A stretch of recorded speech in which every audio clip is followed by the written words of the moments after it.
Hello friend, Reena लोकगीत YouTube channel में आप सभी का स्वागत है। मैं एक नाच गीत चुटकुला गाने जा रही हूँ। आप लोग देखना, जितने हमारे भाई बहन हमारे चैनल को लाइक करके सब्सक्राइब कर लेना, वीडियो फुल वॉच करके देखना प्लीज़ दोस्त। बड़ा निकला गेला रहरिया तोहरी पातियो, बड़ा निकला गेला रहरिया तोहरी पातियो, बड़ा निकला गेला रहरिया तोहरी पातियो, नैया रे करल छोड़वले पियावा पापियो, नैया रे करले छोड़वले पियावा पापियो, बड़ा निकला गेला रहरिया तोहरी पातियो, बड़ा निकला गेला रहरिया तोहरी पातियो, नैया रे करले छोड़वले पियावा पापियो, नैया रे करले छोड़वले पियावा पापियो,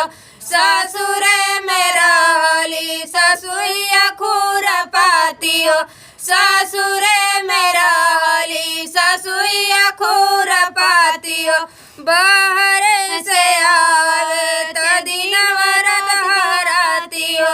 बाहर से आवे त दिनवा रात हरातियो, बड़ा निकला गेला रहरिया तोहरी पातियो, बड़ा निकला गेला रहरिया तोहरी पातियो, नैया रे करले छोड़वले पियावा पापियो, नैया रे करले छोड़वले पियावा पापियो, ससुर में रहली जेठानिया खूर पातियो, ससुर में रहली जेठानिया खूर पातियो, दिन रात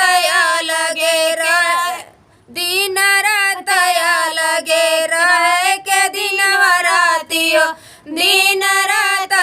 लगे रहे के दिन रातियो, बड़ा निकला गेला रहरिया तोहरी पातियो, बड़ा निकला गेला रहरिया तोहरी पातियो, नैया रे करले छोड़वले पियावा पापियो, नैया रे करले छोड़वले पियावा पापियो, ससुर में रहली ननदिया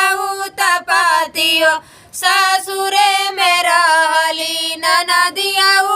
पातियो, बड़ा निकला गेला रहरिया तोहरी पातियो, बड़ा निकला गेला रहरिया तोहरी पातियो, ससुर में रहली ननदिया पातियो, ससुर में रहली ननदिया पातियो, गवन जाए खातिर रटे दिनवा खरातियो, गवन जाए खातिर रटे दिनवा खरातियो, ससुर जाए खातिर रटे दिनवा खरातियो, बड़ा निकला गेला रहरिया तोहरी पातियो, बड़ा निकला गेला।